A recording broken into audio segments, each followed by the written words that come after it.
بسم اللہ الرحمن الرحیم والصلاة والسلام علی رسول الکریم۔ حضرت سیدنا خلد بن ایوب رحمۃ اللہ تعالی علیہ فرماتے ہیں، بنی اسرائیل کا ایک عابد، اس نے 60 سال تک ایک پہاڑ کی چوٹی پر اللہ تعالیٰ کی عبادت کی۔ ایک رات جب وہ عابد سویا تو خواب میں دیکھا کہ کوئی کہنے والا کہہ رہا ہے کہ فلاں موچی جو ہے وہ تجھ سے عبادت میں، تجھ سے مرتبے میں اللہ تعالیٰ کے ہاں بڑا ہے۔ آپ جب بیدار ہوئے تو اس خواب کے بارے میں سوچا اور پھر سوچنے لگے کہ یہ تو محض ایک خواب ہے، اس کی کیا حقیقت ہو سکتی ہے، اس کی طرف توجہ نہ دی۔ پھر دوبارہ اسی طرح ہوا کہ جب آپ سوئے تو کچھ راتوں کے بعد پھر یہی خواب آیا کہ جس میں کہا جا رہا ہے کہ فلاں موچی مرتبے میں آپ سے زیادہ بڑا ہے۔ جب آپ دوبارہ بیدار ہوئے تو اس کی طرف توجہ نہ دی۔ تیسری مرتبہ پھر جب یہی خواب آیا کہ فلاں موچی مرتبے میں آپ سے بڑا ہے تو آپ پہاڑ سے نیچے اترے۔ وہ عابد جو ہے جب پہاڑ سے نیچے اترا، اس موچی کے پاس پہنچا تو موچی تعظیماً کھڑا ہو گیا اور اس نے ہاتھ آپ کے چو میں دست بوسی کی اور اس کے بعد کہنے لگا کہ آپ کو کس چیز نے اپنے عبادت خانے سے باہر نکالا کہ آپ وہاں اللہ تعالیٰ کی عبادت کر رہے ہیں؟ تو وہ عابد اس موچی سے کہنے لگا کہ تم بتاؤ کہ تم کون سا ایسا عمل کرتے ہو جس کی وجہ سے تمہیں اللہ تعالیٰ کے ہاں ایسا مرتبہ حاصل ہے کہ مجھے بار بار خواب میں یہ کہا جا رہا ہے کہ تمہارا مرتبہ اللہ تعالیٰ کی بارگاہ میں مجھ سے بڑا ہے۔ تو وہ موچی خاموش ہو گیا۔ کچھ دیر سوچنے کے بعد اس نے عرض کی کہ میرا اور تو کوئی خاص عمل نہیں، بس یہ 2 عمل ہے۔ پہلا اس نے عمل یہ بتایا کہ میں رزق حلال جب کماتا ہوں تو یہی نیت کرتا ہوں کہ میں حرام سے بچوں گا اور حلال رزق حاصل کروں گا۔ رزق حلال حاصل کرنے کے بعد میں اس کے پھر 2 حصے کرتا ہوں، ایک حصہ اللہ تعالیٰ کی راہ میں صدقہ کر دیتا ہوں اور دوسرا حصہ اپنے اہل و عیال پر خرچ کرتا ہوں۔ اور دوسرا میرا عمل یہ ہے کہ میں رات کو اللہ تعالیٰ کی عبادت کرتا ہوں اور دن کے وقت جو ہے وہ روزہ رکھتا ہوں۔ بس اس کے علاوہ اور تو کوئی میرا خاص عمل نہیں۔ تو وہ عابد نے جب اس سے یہ بات سنی، یہ سننے کے بعد وہ واپس اپنے عبادت خانے میں چلا گیا اور وہاں پر عبادت میں مشغول ہو گیا۔ تو کچھ عرصے کے بعد دوبارہ اس کو خواب آیا اور کہا کہ جا کر تم اس موچی سے یہ سوال کرو کہ تمہارا چہرہ کس وجہ سے زرد ہو چکا ہے۔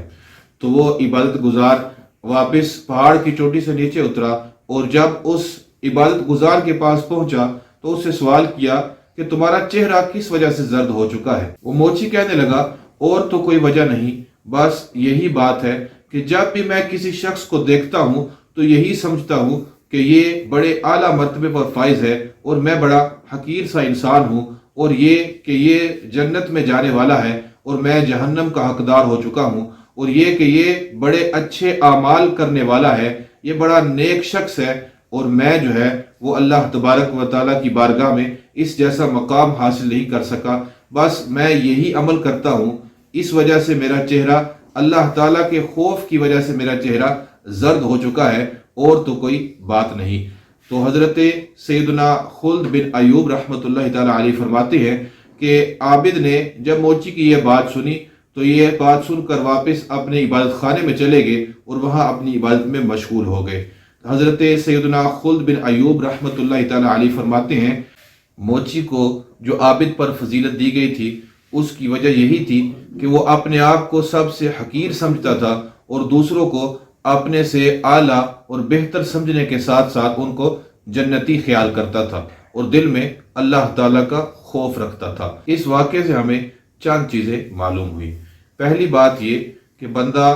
یہ نہیں کہ تنہائی کے اندر جا کر اللہ تعالیٰ کی عبادت کرے تب ہی وہ بڑا عابد بن سکتا ہے، بلکہ وہ اپنے کام کاج کے اندر مشغول رہے، وہیں پر اچھی نیتوں کے ساتھ بھی اللہ تعالیٰ کی بارگاہ میں بہتر اور اعلیٰ مقام حاصل کر سکتا ہے۔ جس طرح اس موچی نے اپنے کام میں یہ نیت کر رکھی تھی کہ میں یہاں رزق حلال کماؤں گا اور حرام سے بچوں گا، تو ہر شخص کو یہ چاہیے کہ جب وہ صبح کو اپنے کام کے لیے نکلے تو یہی نیت کرے کہ میں رزق حلال حاصل کروں گا اور حرام سے ہر صورت بچنے کی کوشش کروں گا۔ اور دوسری بات یہ کہ موچی نے جو آمدنی اس کو حاصل ہو رہی تھی، چاہے وہ کم تھی یا زیادہ، اس میں ایک حصہ اللہ تعالیٰ کی راہ میں خرچ کرنے کے لیے بھی مقرر کر رکھا تھا۔ تو ہمیں بھی چاہیے ہمیں جو سیلری ملے اس میں سے ایک حصہ اللہ تعالیٰ کی راہ کے لیے خاص کر لیں، اور دوسرا حصہ جو ہے وہ اپنی ضروریات اور اپنے گھر والوں پر خرچ کریں۔ اور اس کے ساتھ